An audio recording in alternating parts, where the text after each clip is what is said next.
What's up, everybody? Welcome to the Pick Six Podcast, CBS Sports Daily NFL Podcast. I'm Will Brinson. I'm your host. We are running through our rankings series. We have done all the Cam talking we are going to do, I think, for the foreseeable future.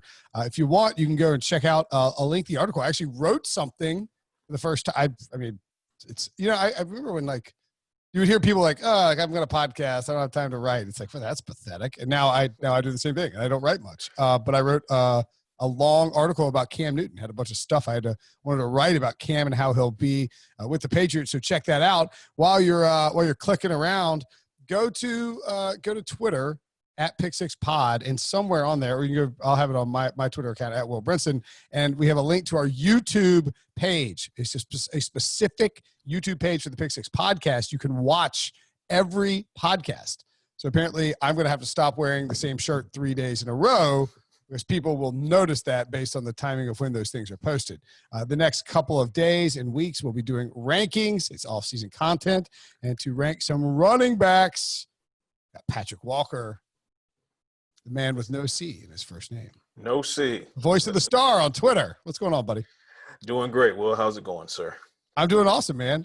We also have top 10 quarterbacks with Sean Wagner-McGuff in the feed. That was not that controversial. And then top 10 offensive linemen, both tackles and interior blockers with Sully from Boston. I don't know why I can't not say his name and not do the accent, Patrick. I don't know. Get in the car. Yeah, exactly. Like, I just want everybody in the car. Get in the car. Love you, Sully. Oh yeah, 2 weeks. Next 2 weeks. We're also going to do coaches and front offices. Sean Wagner-McGuff getting crucified on Twitter right now for his coaching list. He had Sean McVay over Doug Peterson, and Eagles fans are #big mad. Much like they were at me from my defensive back rankings, but you got blistered for defensive back rankings. I said what I said, and that's what I said. I think you and Sully both you had Marshawn Lattimore come at you. And, Laddie didn't necessarily come at me as much as he hit me with the lowercase LOL, which was fine. But that's not that bad. Plus, at the end of the day, if you're still ranked in the top 10, Yeah, that's what I don't get. Like, it's not exactly an insult.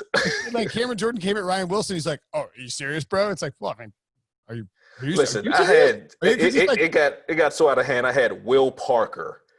The safety for the Eagles that chimed in. Right. I was like, was like, oh, word? Is that what we're doing? Will, that's exactly what we're doing, sir, having not ever finished a full season and never sniffed a Pro Bowl. Get out of here. Maybe Will Parker shouldn't be the one criticizing. Yeah.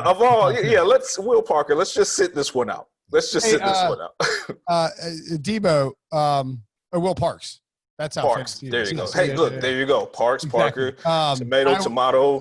Whatever. Debo, what did you think about Doug Peterson below Sean McVay?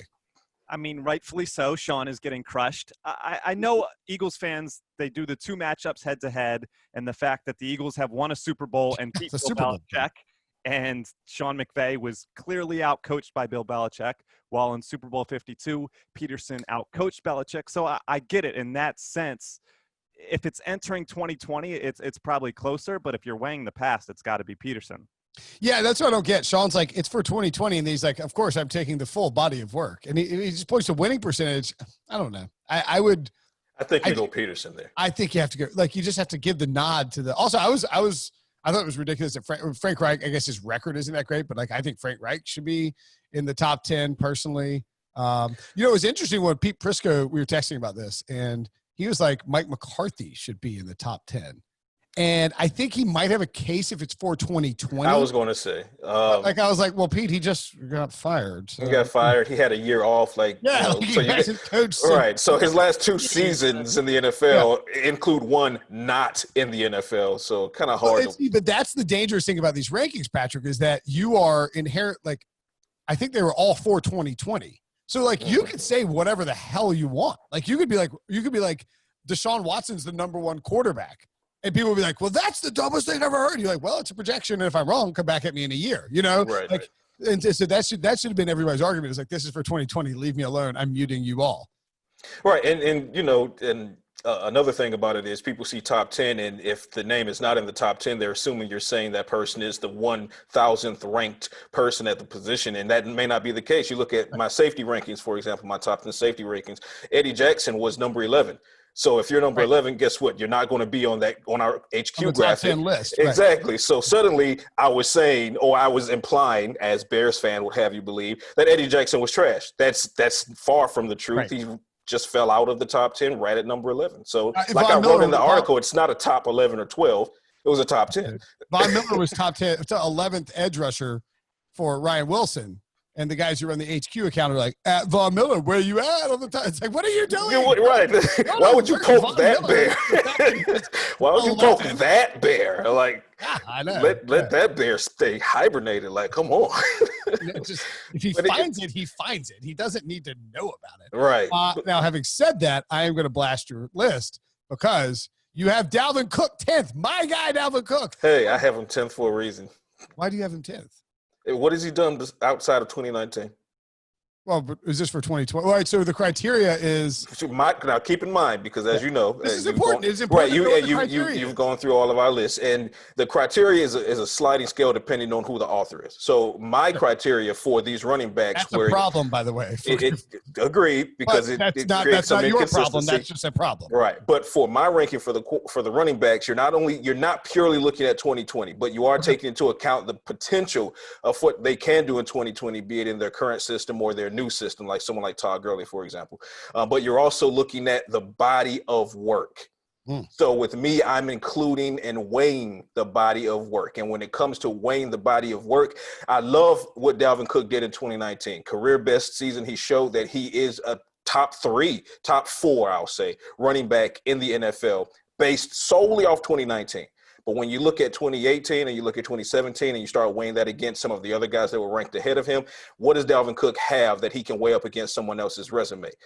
Not much. He has injuries that have almost derailed. He's only played 28 games in his career, I think. There you go. Now, to his credit, when he's on the field, there are a few that are better. Period. He is the transmission for what the Vikings offense needs to do going forward and what they did in 2019.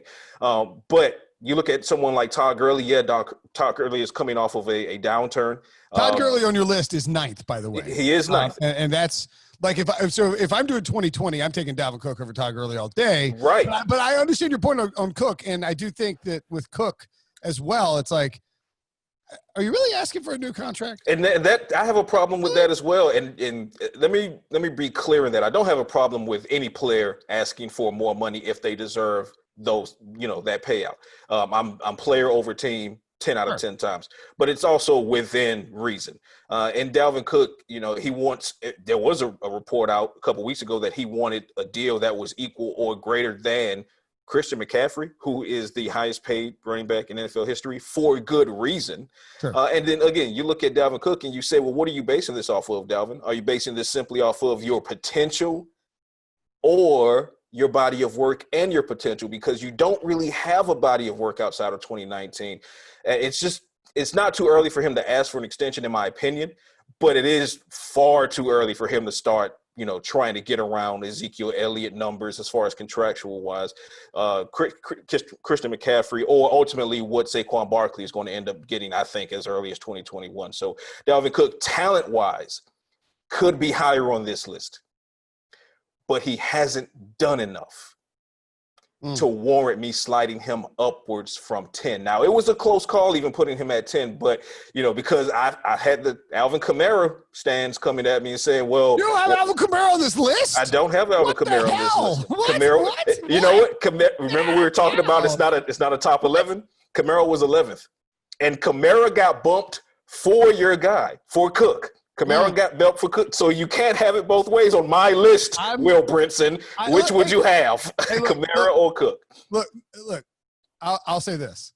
When you do the list, you're the one doing the work. So anyone coming at you is like somebody, like I said, like I don't write crap anymore. Like I didn't do any of these top 10s. So like when I'm bitching about them on this podcast, I'm doing it in a way that's like, like purely like critical in an audio fashion. Like I'm not even putting the legwork to create my own top 10 together. I'm just criticizing yours. But I mean, I'm out. I'm out on Cook, and I would take off Gurley, Leonard Fournette, who's 8, and Chris Carson 7 for Kamara and Cook in a heartbeat. Here's why Kamara did not make the list. Okay. It's not because it was like Cook. Kamara, if we're basing this purely on talent and potential, absolutely top 10, arguably top 5 on talent and potential alone. Here's my problem with Kamara, Sean Payton's offense. And it's not that. But what about Sean McVay's offense? Well, here's where it splits, where it comes. If you're talking about Sean McVay versus Sean Payton, which basically you're comparing Gurley to Kamara. Gurley, even in McVay's offense, 2019 notwithstanding, was a bell cow back, right? He was tasked with doing it all for more than one season, which is why he was able to build the resume that he built. Kamara has not been asked to do that. He's always been asked to split duties. First, he was asked to split duties with Mark Ingram. Now he's asked to split duties with Latavius Murray. At no point, although Kamara, I believe, can be a dual threat running back who can carry the load as a bell cow, he's simply not been asked to do that. So because he's not been asked to do that, you look at his numbers, and the resume plus the numbers don't add up to what someone like Todd Gurley has been able to do. We're talking about Dalvin Cook in 2019. Dalvin Cook, I believe his 2019 numbers, those are numbers that can be achieved by Kamara if Payton were to ever grant Kamara that type of workload. But I don't see that that's going to happen. They had a chance to do so by not bringing in a guy like Murray. By losing Ingram, they could have said, you know what, Kamara, you're that guy. You're the number one guy. We're gonna Zeke you. We're gonna Saquon you. We're gonna Christian McCaffrey you. We're gonna Dalvin Cook you. But they didn't. They said we're gonna bring in another guy who's gonna be supposedly the heavy punch for your, the thunder for your lightning. And because they continue to use him as the lightning and not the 1-2 combo, that's why Kamara can't break into this list for me. Even Leonard Fournette has shown that he can be a receiver out of the backfield. Obviously not necessarily as dynamic as a Cook or Kamara, but he's been granted the leeway to do so. So for me, Kamara is 11 on a top 10 list, but not because of him. It's because Sean Payton simply won't put the bell around his neck. I need to see where Kamara is going in fantasy drafts, because I think that Kamara, and I'll grant you this, he didn't have as good a year last year. He only had 1,330 yards from scrimmage. He never had more than 900 rushing yards. So as a pure exactly, runner, he's never come close to 1,000 yards, so to speak. All right, so Kamara's fifth on Heath Cummings' list and fourth on Dave and Jamie's top 200. All right, so Kamara's not falling or anything like that. He only had 6 touchdowns last year. He was hurt. Like, he had an ankle injury. Right. I do think that and I've said this, I can't remember what I said it. I don't know where I said it. But I think that, or maybe it was on the quarterback, talking about like Breeze. I could see a situation where the Saints lean on Kamara more this year than they ever have before, assuming, of course, that he stays healthy, because Drew Brees is a year older and because they want to save him for later in the year. I think Sean Payton knows that by Drew Brees getting hurt, he was in better shape down the road. I'm putting Kamara on my top 10 list all day long. I don't even know that I'm subscribing to that as far as the time, Father Time hovering over Drew Brees, because guess who they went and got this offseason? Emmanuel Sanders. Is this a team that has made offseason moves that indicate they're going to lean more heavily on their halfbacks? Yeah, like, no, they're going to get – and you've seen what happened when you don't get Michael Thomas the ball, okay? Sure. So you're going to get Michael Thomas his targets. Now you're going to get Emmanuel Sanders his targets. You have a dynamic tight end who should be healthy this year. And going back to the fact that, again, they're going to force Kamara to split duty with Murray. So no matter how you slice it, I don't believe Sean Payton is going to ever fully unleash Kamara. And until I see an unleashed Kamara in New Orleans, I'm going to have a hard time putting him above anyone on this list who has, in fact, been unleashed by their respective team. All right. And produced. Randomly, I think it's amazing that Alvin Kamara in 3 years as a professional football player has exactly 81 receptions every single year. That's really weird. Like that's a weird number to hit. That's some cosmic intervention type stuff there. Right. Like what's numerology? He wasn't a full-time player as a rookie coming out because they had Adrian Peterson. So what's the numerology there? 81, 8 plus 1, 9 is an infinite number. See, cosmic stuff right there. All right, now here's what I have to ask. So, like, I have a soft spot in my heart for Todd Gurley because he's a North Carolina guy. You also. Allegedly. North Carolina guy. Do you have a soft spot in your heart for Todd Gurley? Is that allegedly? allegedly in North Carolina. Wink. You spent time in North Carolina. Well, I have, but Todd Gurley, obviously, that's a Georgia boy, and all right, fine. That's my fellow Bulldog. In fact, I've talked to Todd Gurley about North Carolina. He doesn't want to talk about it, so maybe I should stop doing it. You know what he wants to talk about though? Georgia.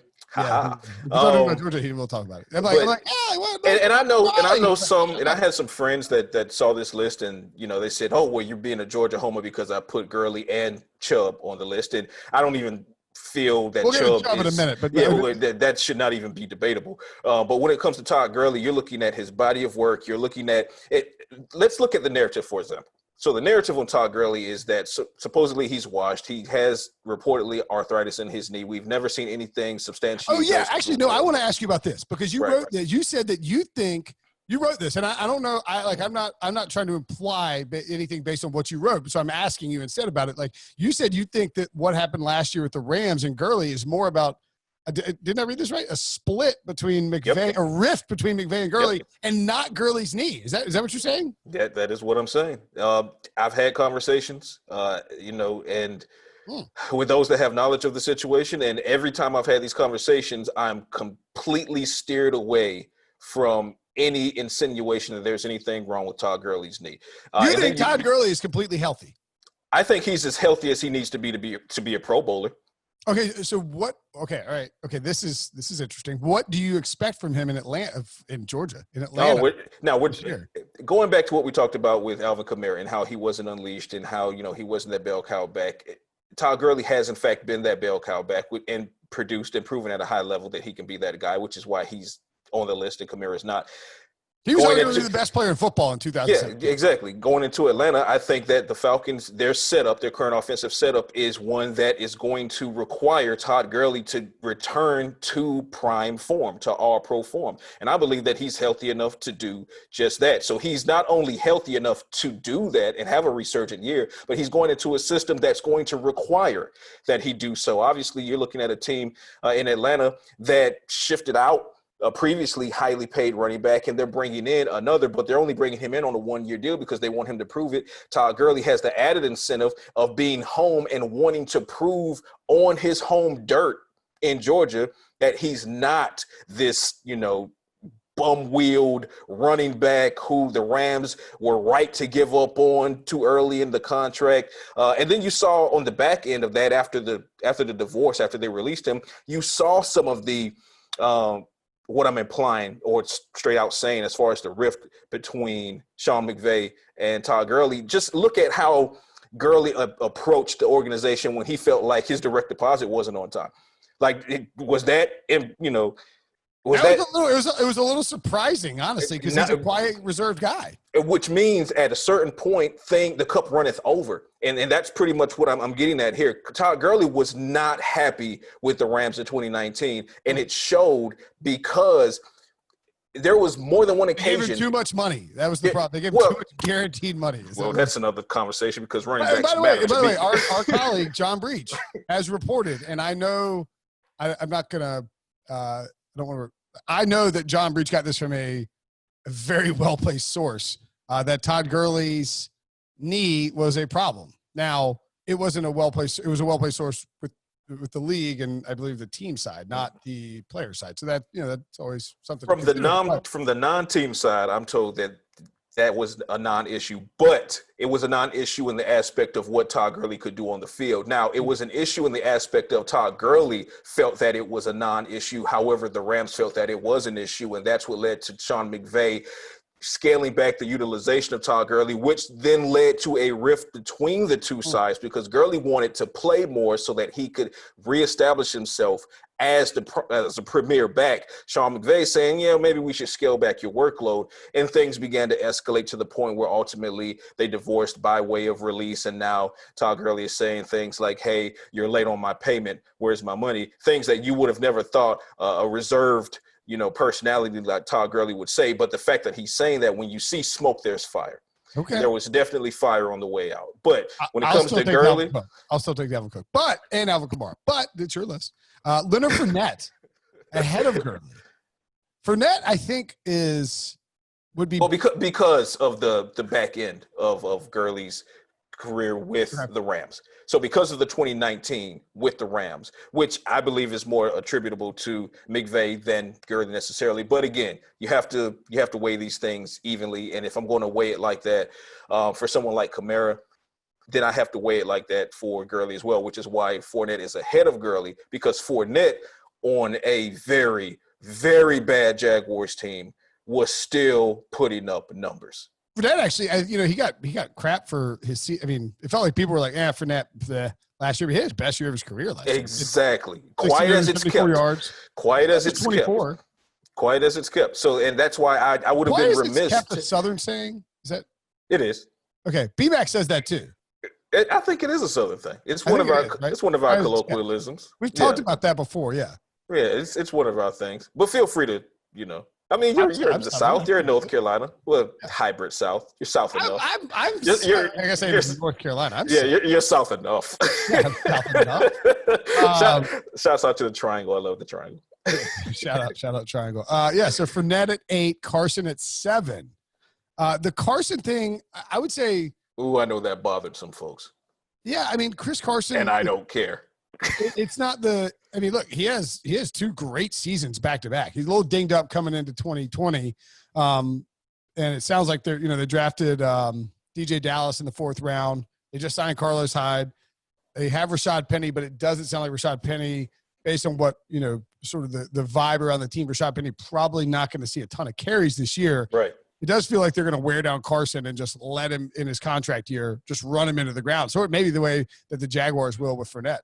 And you know what? That's a valid point. And to that point, if that is to happen, then guess what? You just gave me more reason to put Carson on the list when it comes to potential for 2020. Because if you're talking about how they'll look in 2020 and Carson and Fournette are going to get tons of carries, in theory, they would be the guys, and you would actually look correct if they have more productive years. Exactly. Now, you also want to factor in, I think, for Carson, for a guy like Carson, you look at some of the other names on this list, and, he's the one that stands out as an unheralded name. And I think it's because he's standing in the shadow, several shadows. You got Russell Wilson, which casts a huge shadow. You got the passing offense. You got, Metcalf, and you got Lockett and what that offense can do as far as stretching the field. But you look at Carson and his production. This is, a 1,000-yard rusher more than one time in his career, despite battling injury here and there. And had he not gotten injured on the back end of 2019, I think we're talking about a different Seahawks postseason. So I think Carson is very, very valuable to the team. I think those names that you talk about, them bringing in Carlos Hyde, obviously in free agency, the rookie they drafted, those are guys that are – I think it's a combination of looking for help for Carson, because I don't think Rashad Penny is going to be consistently looked upon to be that help, that number 2 guy. In conjunction with another great point, I think that they are, in fact, going to try to run the wheels off of Carson. But, again, if they do that, that only furthers my point, because the more touches he gets, the higher those numbers are going to go for 2020. So all the more reason to put him on this list. I don't mind Carson being on here. I guess I don't mind Fournette. I think that if you took – if this were my list on the back end, I don't have a problem with the top 6 either. And I would change the order personally, but I don't have an issue with the top 6. For my 7, 8, 9, 10, I would bump Carson, Fournette, and Gurley down. Gurley would be off. I guess I would move. I don't know if I take Gurley or Fournette off. I would take one of those 2 guys off and put Kamara on and move Cook up to like 7. But see, there's the rub, because I wouldn't take Gurley or Fournette off, but if you were to select say, one there's of them, the rub. It's not your list. but if you were to select one of those to come off, this is where it gets challenging because which do you select? We're talking about a Gurley who has a better resume and is in a better situation for 2020 production than Fournette. However, you're talking about Fournette, who's coming off of a career season on a terrible Jaguars team that had a carousel at quarterback. They went from Nick Foles to Minshew and then back to Foles, and now Foles is gone, and how he's got to reacclimate to Minshew, who, by the way, they may or may not have a great relationship considering he wanted to sign Cam Newton and was very vocal about that. So, who do you remove if you're going to choose between Fournette and Gurley? I, for one, chose not to remove either, so good luck with that. Okay. And again, the rub is that it's not my list. I mean, I'm not going to agree with you. I don't think the list stinks. I think it's a good list, but I disagree. Fun subjectivity. It is a subjective list. 7 through 10 was challenging. 7 through 10 is a lot tougher than 1 through 6. Right. 1 through 3 is easy. 1 through 4, not difficult. 1 through 5, I mean, that's not much more difficult either. 6, could I have made a case for Dalvin Cook to go as high as 6 instead of Mixon based simply off of 2019? Hold on, let's not spoil who the top 6 are. All right, we'll take a quick break, and we come back, we'll do the top 6.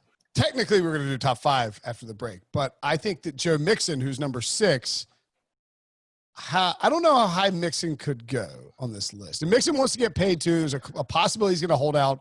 Again, I don't think that's a great idea. Mixon fell to the second round because of some. I don't know if we're. Issues. I don't want to. Well, I don't. I feel like verified video of him punching a woman in the face like that. Like it's almost like we shouldn't even qualify that as issues. Like he's been a model citizen since he got to the NFL, so he's sort of getting a free pass on it. And I'm not trying to stir it up now. Like I think Mixon's a great player, but like that should weigh a little bit in the discussion of like, are we going to give this guy money? Like it was only 3 years ago. I think from a team aspect, if you're a general manager, you put everything on the table because, as we both know, teams are looking to discount or find ways to discount contracts as much as they can. So that's going to be on the table. But to his credit, like you said, he's been a model citizen. So at some point, you start to ask yourself, or you start to ask the team, what's the statute of limitations on my last mistake? Because if that was 3 years ago, are we still talking about that? And if you're still bringing that up, that makes me wonder, do you want me here? Right. So you got to be careful with that from a GM standpoint because you start alienating the player that you're trying to keep. For the last 4 weeks of the season, finally, Zach Taylor decided, I guess it's the last 4 games of Joe Mixon season. I think it's the last 4 weeks of the year. I'm not entirely. Yeah. But close enough. Anyway, Joe Mixon had 95 carries, 494 yards. That's 5.2 yards per attempt, 3 rushing touchdowns, and 9 catches for 97 yards. He was averaging 124 yards per game down the stretch and 24 carries per game. The Bengals finally leaned on him. Patrik, I think that if you were looking at, so at 6 you have Mixon and 5 you have Chubb, the 2 AFC North running backs. I think that one of those 2 guys could very well end up in the top 2 or top 3 next year when this list is done. Like I think Nick Chubb and Mixon, people sort of talk about, but not really.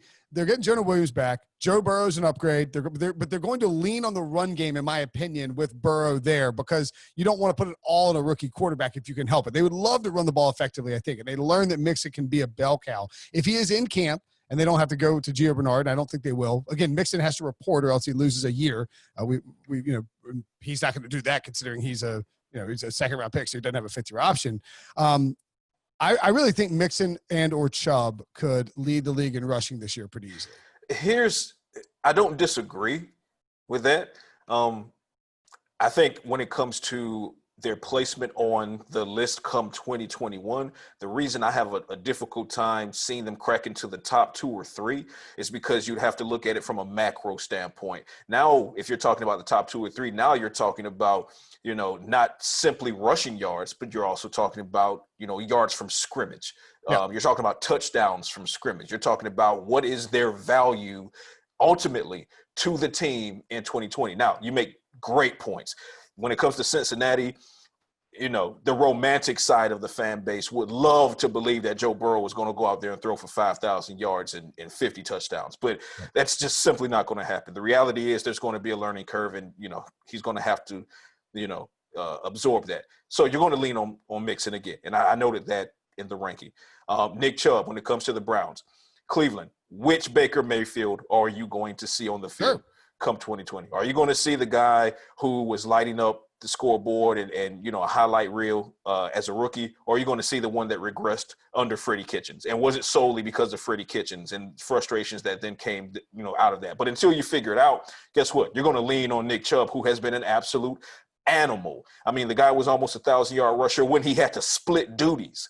Yeah. So, but when you look at those ahead of them, I think the only one that they could really jump ahead of is Derrick Henry.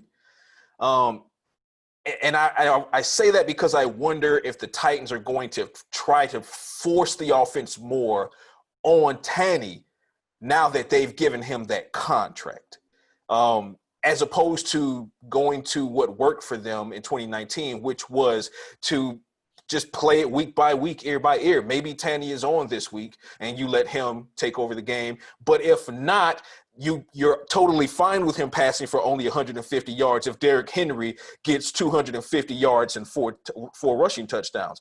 Look at what he did, he being Derrick Henry, in the playoffs. That was all Derrick Henry.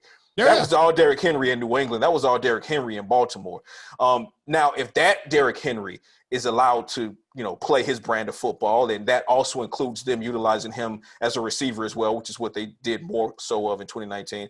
Even that's going to be a challenge for someone like Chubb and Mixon to leapfrog. But I do think it's possible if the Titans lean more on Tannehill simply because of the contract, and the Browns and the Bengals do what I believe you and I are predicting, which is both of those teams are going to lean heavily on Mixon and Chubb respectively. Yeah, and I would, if I were changing my top 6, I would probably slide Henry down to 6 and move Chubb and mix it up. But Derrick Henry's a monster, and you're right. He dragged that team into the playoffs. He dragged them to the AFC Championship game, and he was just ripping through dudes. And the thing about Henry, I think there are probably, I'm guessing, I don't know, Adrian Peterson is one of them. Henry's the other. It's like if you were like, hey, listen, this guy carried the ball 450 times last year, and it's like, do you think, if I'm picking guys that I wouldn't want to bet against, shrugging off huge carry numbers and coming back and having a big year, Derrick Henry's one of them because he's built like a freak. He's a refrigerator with a jetpack on his back. Yeah, that's a really I hope you included that in your write up. I should have. But refrigerator with the jetpack. It's a great freestyle. But when it comes to Derrick Henry, people keep waiting for him to wear down, but he keeps gaining momentum as the season goes on. So for me, the reason I have him at number 4, obviously not simply because he had a career year, because it's easy to say, well, the guy had a career year, let's put him in the top 5. Look at what he did in the career year. Look at what he did in the postseason when his offense could not pass the ball and defenses knew they were going to run, and they still could not stop him. And we're not just talking about, average teams. We're talking about Super Bowl winning guys, Bill Belichick. We're talking about John Harbaugh. We're talking about a guy, an all-pro many times over, Earl Thomas, who basically dared the Titans to run Derrick Henry. And guess what happened? He ended up with a face full of stiff arm from that same guy, who now has us questioning, well, is Earl Thomas on his way out in the next couple of years or so? So for me, Derrick Henry, top 5 back until further notice. Is he a lock for top 5 2021? I wouldn't say he's a lock because of Chubb and Mixon and guys like that. Not nearly as much as I said the top 3. I just think until further notice, the top 3 are the top 3. Derrick Henry's postseason would have been the 39th highest rushing total in the NFL. It's ridiculous. It's like 3 games. I mean, it's ridiculous. And he did it on the road. Yeah. Both times. On the road, yeah. It took James Conner had 464 rushing yards last season. Derrick Henry had 446 in the postseason. It's pretty and then some will say, oh, well, he didn't do it in the AFC Championship. Okay, so he got stopped by the team who went on to win the Super Bowl. Got it. Yeah. He got stopped by the Chiefs. Well, and good luck chasing the Chiefs with a running back. Right. Got it. It's not going to work out. Yeah, I don't know that I would say that Chubb and Mixon could. I think Chubb could be number 1 on the list next year. That's how strongly I feel about Nick Chubb. I think he has a case to be the best running back in football if Kevin Stefanski's offense works, and if that play action gets going, they bring in Jack Conklin, and all of a sudden you got a really good rushing attack. The three guys the guys you have at 1, 2, and 3 though, right now, to me, maybe I would put Chubb up there, but I understand why people would not do it. Too soon. Definitely has the ability, and I'd say that both objectively and subjectively. Right, that's another one of my dogs. But I've seen Chubb. He's a dog. Yeah, you're right. I've seen Chubb. RBU. I've seen Chubb in his collegiate years in Athens, so I know what he can do. I've now seen him unleashed in Cleveland, so now the NFL sees what he can do. From a talent-based standpoint, there is nothing that makes it arguable that he can be up there with Christian McCaffrey as the top back in the league. But again, it goes to what are we going to see from Stefanski's offense in Cleveland? This is a guy in Chubb who put up monster numbers under Freddie Kitchens, and Kitchens didn't know what the hell he was doing. No, he just didn't know what he was doing. Reminder, by the way, that Sean Wagner McGuff picked him to be coach of the year before the ouch. Freezing cold take. Cold takes exposed. Fired up. Chubb, they didn't use. They only gave him 76 carries in the final 5 games of the season. I don't know if that was.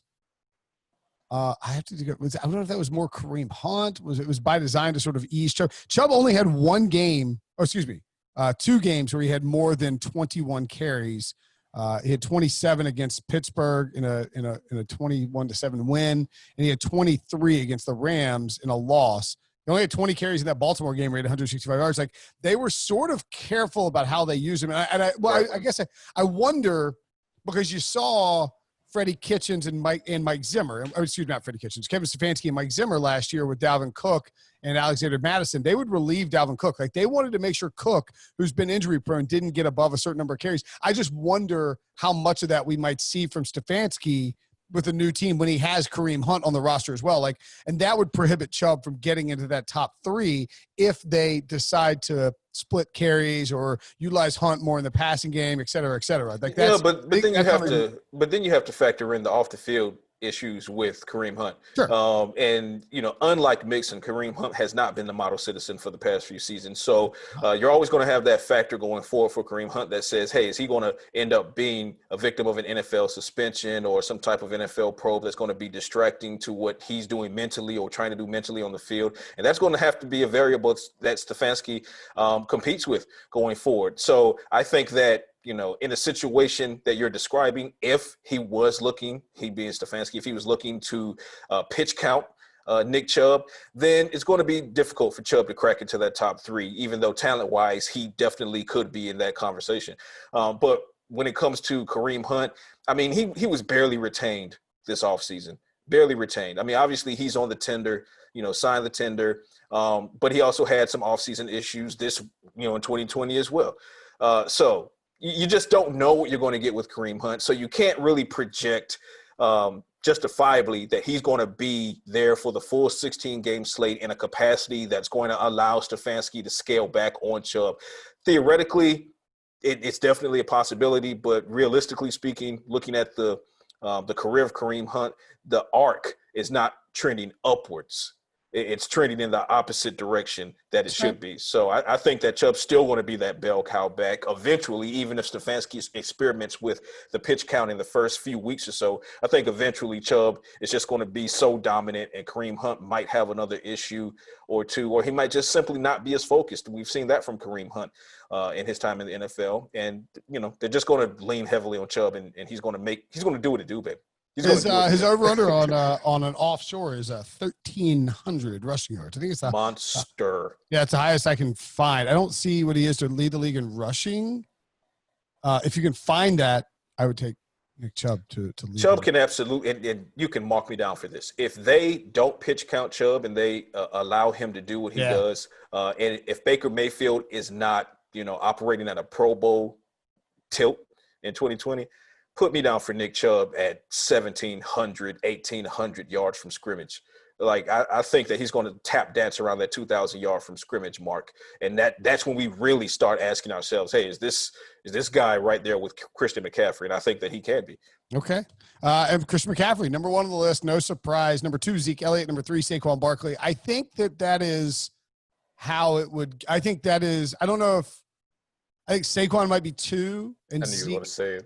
No, I'm saying if you polled 1,000 people, 1,000 random most would say fans, Barkley. Yeah, most would say Barkley is number 2. I think people would have Barkley 2, but it's very close. Like Zeke has been awesome, and look, you're objective and subjectively. You got Zeke Elliott. Well, and I will say, I can honestly say the 2 and 3, the order in which they were slotted in my rankings is 100% objective, and here's my stance on that. From a pure talent standpoint, I could argue that Barkley is slightly better. And when I say slightly better, I lean on the word slightly.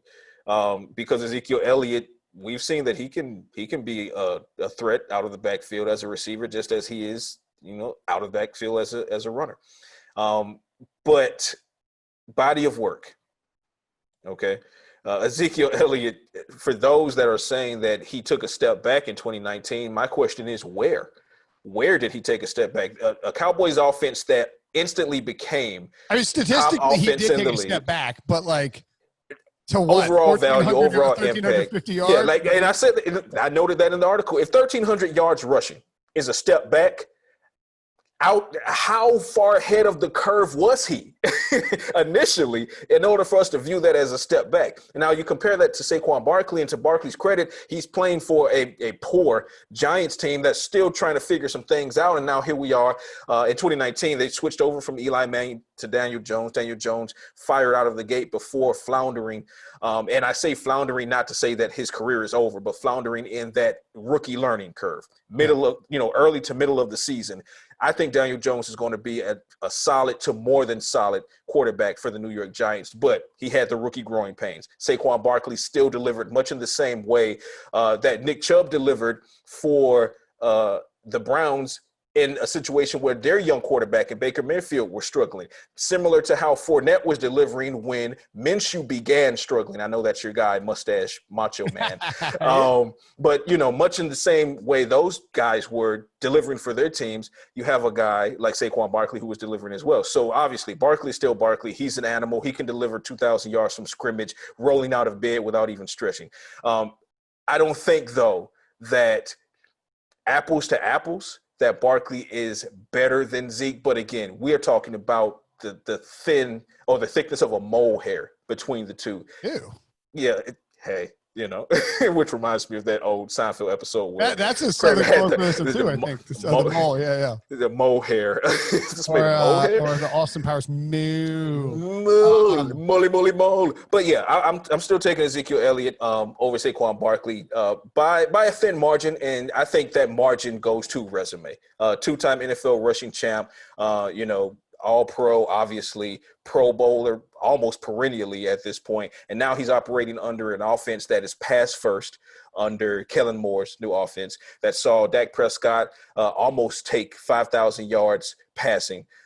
30 touchdowns, obviously, and he still racked up 1,300 rushing yards, still got his yards as a receiver. Here comes Mike McCarthy, who's going to install some West Coast attributes to Kellen Moore's offense. That's going to, by default, give Ezekiel Elliott more of those targets as, screen and bubble passes out of the backfield. So you might see a little bit of a downturn from the rushing aspect, but I think that slides over to adding to his receiving yards. I don't think he takes a step back overall, so I still think he's the second best running back in the entire league.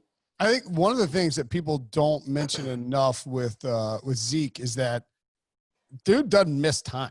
And he's led the league in rushing twice and led the league in rushing yards twice, led the league in yards per game 3 times. He has over 300 carries 3 out of his 4 years. And the only time he's ever missed time is because the Cowboys sat him at the end of the year or because that BS suspension and by BS, I mean that Roger Goodell, it was going to it was BS. Court. Yeah, I'm not saying BS off the field stuff. I'm saying BS that the way that the NFL handled it with the. I'm saying BS because it was an unsubstantiated suspension, but that's a story for another day. At any rate, he missed 16. That's the only time he's ever missed time. That right. Until to sit out because the Cowboys season they either clinch the playoffs or I think both years they clinched the playoffs, right? In week 17, right. He doesn't miss games. They feed him and he doesn't miss games. Point. And we even saw the last 2 years, his receiving has gone way up, 77 and 54 catches, led the league in touches 2 years ago, and he just produces. So there is something to be said for the idea that, like, if you roll Zeke out and he's going to give you 300 carries and like 1,300 yards, bare minimum. At the most punishing position on the field. Sure. And we're talking about Saquon Barkley. Great pass blocker, too. Right. Oh, absolutely. And you saw what happened when he was taken off of the field, whether it be because the Cowboys had clinched, a playoff spot, or because, of suspension in 2017. The Cowboys know what they have in him. You look at Saquon Barkley, and Saquon Barkley is an absolute animal. But now we're talking about durability. Guess what? He just battled a high ankle sprain. He missed some games. Ezekiel Elliott battled some lower body injuries over the back end of last season. Did miss a single game. The Cowboys rode him heavily in December of 2018. I even penned a column about this. They were dangerously close to running him into the ground and not having him for the playoffs. And I can tell you, based on conversations I had at that time, both with team personnel and with non-team personnel, there was a very real concern with some of the injuries that Ezekiel Elliott was battling in 2018. In December of 2018, some ankle issues, simply because of the workload, but he still did not miss a single game. He still was as competitive as ever, still was producing. This is a guy who wants to be on the field. Not to say the others don't, but it doesn't matter what he's feeling, doesn't matter what kind of pain he's going through. He's putting the helmet on and he's going out there and he's making some things happen. So until further notice, as close as it might be, Ezekiel Elliott is edging out Saquon Barkley.